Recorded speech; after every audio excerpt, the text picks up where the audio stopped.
diciendo que de la posguerra, porque la guerra no la he conocido, la posguerra pues es peor que la guerra, porque vienen las necesidades, y las necesidades pues las sufrimos todos, de una manera o de otra las sufrimos todos. ¿Y qué viene? Pues todo lo malo, por el hambre, estamos por el hambre, que no hay suficiente comida, y eso hay que pasarlo.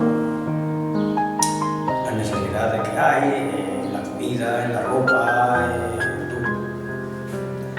Y entonces, ¿Usted tuvo que emigrar a otro lugar? bueno, yo sí, yo emigré a Francia, después de hacer servicio militar. Hombre, aquí la cosa estaba tirando de trabajo, no había suficiente trabajo, y me fui a Francia, allí había mucho trabajo, el sueldo también al cambio de la moneda era el doble de lo de aquí, y estuve por lo menos casi 2 años. Luego vine, me llevé con mi mujer, me casé, me llevé con mi mujer, que está ahí dentro, y entre los dos también economizamos algunos cuartos para poder aquí para poder comprar una casa y poder comprar algo de tierra y, en fin, poner la primera piedra, como se suele decir. ¿Y tus padres qué te contaron de la vivencia de la guerra? Hombre, me contaban muchas cosas de lo que ellos vivían y vivían. Mi padre era un hombre que no perteneció a ningún color político, pero claro, de todas maneras se pasa, y vio muchas cosas. ¿Y qué fue lo peor que pasó usted de la guerra? Hombre, lo peor que yo pasé, pues las necesidades. ¿Y alguna anécdota que tengas? La necesidad de no poder tener escuela, tener que aprender las primeras letras guardando ganado, y en fin, ¿Y luego cómo? ya a empezar a trabajar de joven, más bien de niño, tener que trabajar para poder ayudar a la casa. ¿Usted se acuerda de alguna anécdota que usted vivió? Que pueda resaltar. Yo viví muchas anécdotas, muchas, porque yo era así a diario. Cuenta alguna de las que más se acuerda. Bueno, yo lo que puedo contar, que un hermano mío, había el pan, era racionamiento, era por como ya se sabe, ¿no? Que eso lo sabe todo el mundo. Aquí era racionamiento, y daban un chufo o un bollo por un miembro de la familia, solo. Nosotros éramos 8 de familia y daban 8 bollos. Y un hermano mío, de los más mayores, venía allá desde donde estábamos viviendo, vivíamos en el campo, a por el pan, y en una talega que había, pues se llevaba los 8 mingos, 8 chuscos. Y tenía mucha hambre y a cada bolo le quitaba un pedazo para comerse. Y cuando llegó a la casilla, y mi madre todavía, y se me daba que tú tienes hambre, y le rió con la talega en la cabeza. Y yo le digo corriendo porque yo le veía nosotros todos detrás, porque le había que comer el pan y todo. Trae un poquito, Todo lo que yo sé algo de la guerra, de lo que me contaba mi suegra. Mis padres no me han contado nunca nada. Pero mi suegra me contaba de que vino la guerra, fue muy dura, porque al formarse la guerra, entonces es lo que dice, no había dónde ir, si tenías dinero no tenías dónde comprar, aunque tuvieras dinero no podías comprar, porque no lo había, tenían que esconder la comida en la habitación que hubiera más oculta del todo, porque si no llegaba y se la llevaban y no te la dejaban siquiera, entraban los rebeldes o como te les quieras decir, y te lo llevaban todo. Entonces llegaron, me contaba una que llegó a su casa y lo echaron afuera, y cuando entró a su casa, se encontró su casa como cuando se pone uno a pintar y no hay nada. Se llevaron la máquina, se llevaron la comida, se llevaron silla, cama, todo lo que no se llevaba lo quemaban. Y si entraba a la iglesia, que también lo había escuchado, hacían lo mismo, lo quemaban todo, se quedaba, lo quemaban. Los santos que quemaban, pues no lo podían, por ejemplo, guardar, se salvaba, pero si no lo quemaba. ¿Y la anécdota que me has contado a mí de tu padre la puedes contar? Bueno, sí, más un poco. Que claro, como yo nací en el 37 fue cuando se formó el movimiento, le decían el movimiento, porque era en tipo para todos lados, no se ven iban de donde iban a correr. Entonces, pues, cogieron a mi padre, se lo llevaron, tenía 6 meses. Y si estuvo en la cárcel, pues estuvo 6 meses por una tontería que solo él no había hecho nada ni nada. Es que habló cualquier cosa y ya nada más por eso se lo llevaron. Entonces, claro, cuando él vino ya tenía 6 años y yo todavía no conocía a mi padre, con 6 años y medio que tenía ya. ¿Y conoces algún familiar o alguien cercano a ti que haya emigrado en la guerra? Pues también tenía yo un tío, hermano de mi madre, que también fue a la guerra y cuando vino venía, ¿cómo se dice? Cojo. Yo te quiero decir cojo porque no me sale la palabra ahora mismo como es. Y era porque le habían pegado un tiro y no podía andar. Y me acuerdo yo que yo era muy pequeña, pero yo lo veía pues iba cojeando. Y decían que era, y me contaban a mí que era de la guerra, que eso era de la guerra. Vino licenciado y a los 3 o 4 meses estalló la guerra. Se lo llevaron a la guerra, lo llevaron a Córdoba. Hizo 3 años de guerra larguilla. Tenía su novia que era mi madre, guapa, por cierto, con el pelo muy largo. Pasó una vez en el tren para Puente Genil, bajó mi madre y mi abuela a la estación a despedirlo y eso lo llenó a él mucho. Se juntaron 2 hermanos en la guerra. Por librar más chicos, se juntaron 2 de los hermanos. Le tocaba a mi padre venirse. Y es porque no fuera el chico, porque no había hecho ni la mili, que era, como le llamaban, Pedro, la guerra del chupe, el del chupe, los soldados del chupe. Lo que hacían la guerra en aquellos años, que lo llamaban que no habían hecho la mili, le llamaban la quinta al chupe, para que me explique mejor. Y él no quiso que se fuera, que fue el padre de este primo mío, el que se quedó aquí en Aguilar. Vino, se casó y ya nacimos nosotros y ya nos fue contando a él cosas que le habían pasado en la guerra, que le pasaron un montón a la criatura. Le cayó un trozo de bomba en un dedo, que le partió, sí, estuvo hospitalizado de tiempo, mucha necesidad. Y luego ya nosotros pues, nos fuimos criando también medio bien, porque estábamos en la laguna, eran cazadores, mi padre muy trabajador, mi abuelo por parte de mi madre tenía un poquito, y nacimos 8 hermanos, que para taparle la boca a 8 hermanos en la calle era algo, ¿sabes? Ni yogur, ni chocolate, ni eso, no se conocía. Pasaba un hombre que venía de Puente Genil con una bicicleta Aguilar a vender plátanos y yo le decía a mi madre, mamá, plátanos que son, porque yo no conocía los plátanos. ¿Y usted conoce algún familiar o alguien cercano que emigrara a la guerra, por ejemplo, a Francia? Sí, tuve tíos que se emigraron, pero tíos primos hermanos ya de mi padre, no hermanos, no, primos hermanos. Y uno lo trajeron a la zona roja, porque eso migraron a la zona roja. Y uno se lo trajeron y otro tuvo aquí en Aguilar escondido en un cañaveral que había cerca de la huerta de nosotros.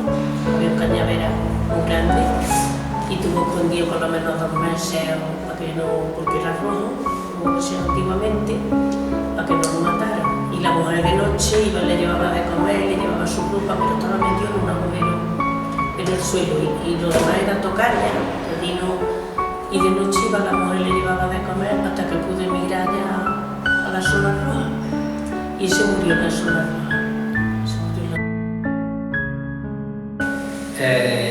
Según me contaba mi padre, un tío de mi padre era de izquierda y entonces en la guerra querían cogerlo para fusilarlo y entonces se fue a una finca que le llaman aquí la Atalaya y estuvo 5 o 6 días debajo de un olivo y por la noche venía a comer a la casa de mi abuela. ¿Estamos?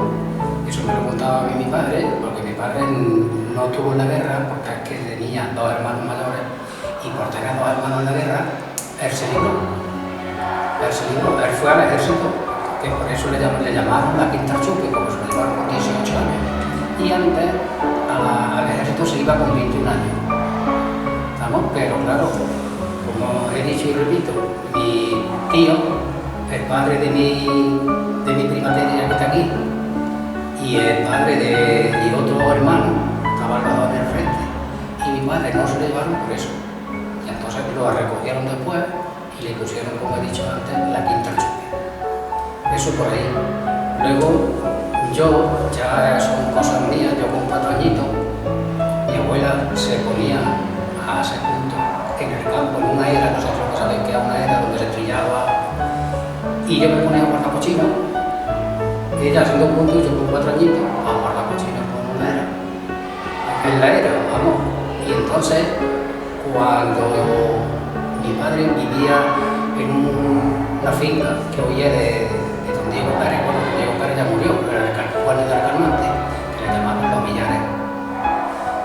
Y yo chiquito me venía allí con mi abuelo y después me llevaban a dormir con mi padre y mi madre. Eso por ahí. Y luego de hambre, yo realmente no me acuerdo de haber pasado mucha hambre, porque yo he sido casado toda mi vida y yo me levantaba a las 2 de la madrugada con la luna y me iba a la laguna, porque yo me criaba al lado de la laguna, y averiguaba los pájaros del agua a tiro, a las 2 de la mañana con una isla enorme. Ya. Pues un hermano de mi padre, que le quitaron el agua, por cierto, que tenían agua allí en Soña, y a estos también, le quitaron el agua para traerla al pueblo y se quedaron ya sin huerta. Ya las criaturas tuvieron que irse a trabajar, se vino con mi padre.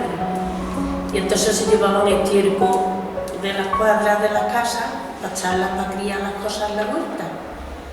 Y cuando se encontraba una cuerda de un salchichón así de larga, la decía el pobre, a lo mejor estas tardes largas, cogía la cuerda y decía: ¡ay, quien pillara lo que estaba aquí amarrado! Porque tenía un hambre que no podía. Decía, nosotros nos comíamos la cárbola de agua y a mí me daban las atitas. De la hambre, yo ya digo, yo eso no me acuerdo porque yo era chiquito, pero si me decían, nosotros nos comíamos la cárbola y tú, como eras mayor, me daban las atitas de la semilla, como la haba, y a Margarita se la comía la ella. A ver, ¿usted cómo vivió la posguerra? Muy mal, como todo el mundo en general, pienso yo. Cuéntanos ¿Alguna alguna anécdota? Sí, en el 45,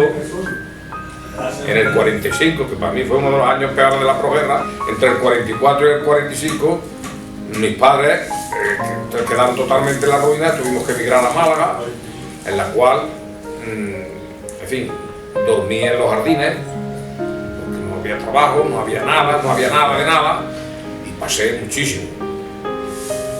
Y posteriormente, pues de chico también me mandaron a Valencia, debajo del capote de un soldado. Mi vida pues ha sido mala. Cuéntanos lo que a su suegro le pasó. La anécdota de su suegro.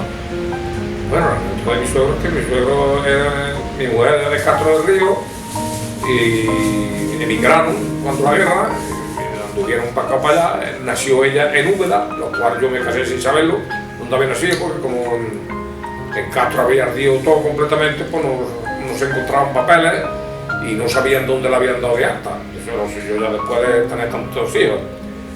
Y bueno, cuando volvió a Castro, cuando pasó la guerra, volvió a Castro del Río. Allí lo vivieron a alguien señalado con el dedo, como eran señalados.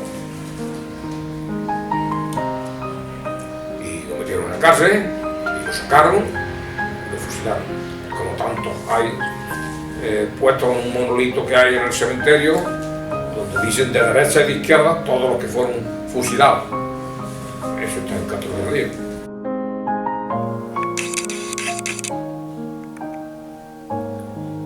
Yo me llamo Dolores Cecilia Jiménez. Cuando la guerra, pues yo estaba chica, pequeña. Y entonces se formó la guerra que se formó y la gente pues se quitaba en el medio, se acostaba, estaban comiendo, lo quitaban de la mesa, se lo llevaban al cementerio hicieron una zanja, lo mataban y lo echaban a la zanja y caían todos juntos. Y un hermano, dos hermanos de mi padre se fueron a la zona rúa y a eso no volvieron ya a su casa. Dejaron a sus mujeres y a dos niños cada uno. Y nosotros estábamos, mi padre nos llevó al campo y estábamos en el campo y mi padre se llevó a su cuñada y a sus hijos para que no pasaran hambre aquí en Aguilar, porque la gente se morían de hambre. Otros se comían las cáscaras de la naranja, las cáscaras de haba, hinchados, y se morían de hambre. Y otros se quitaban del medio y se acostaban, y entraba, se lo sacaban y se lo llevaban para matarlo. Y mi madre tenía un hermano que era municipal, y hicieron un hoyo en el patio, pusieron un cajón grande y en lo alto un lebrillo para tenerlo allí de día tapado, pero de noche, porque iban todos los días a buscarlo, y de noche pues se salió y por los tejados se fue por ahí también a la zona roja y ese tampoco corrió.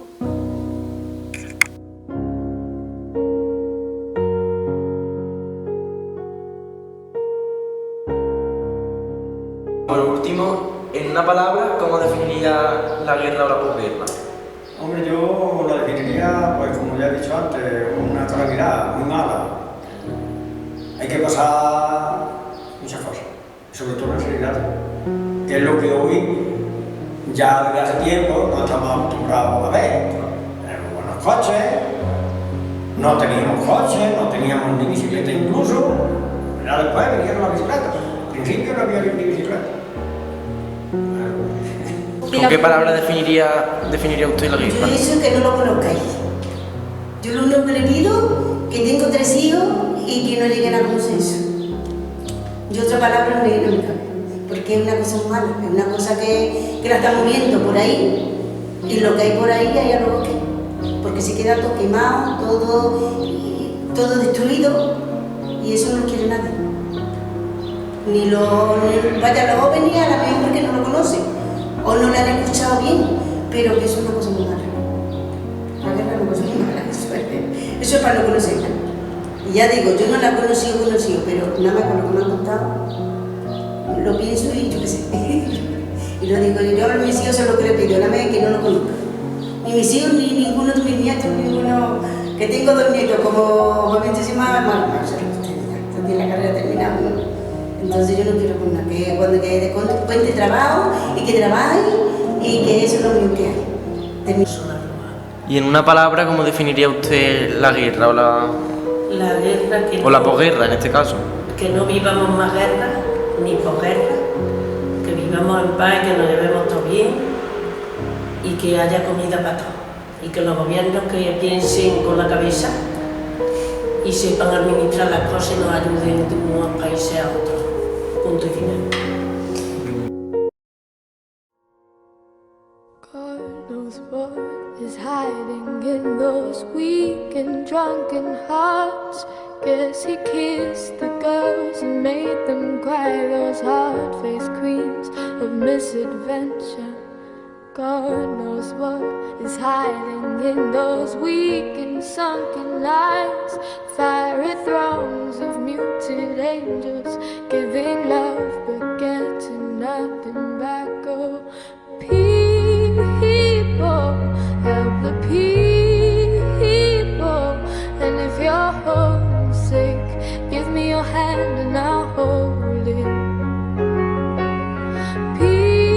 People, help the people. Nothing will drag you down. Oh, and if I had to bring, oh, and if I had to bring, I'd be cold as a stone and rich as a fool eternal.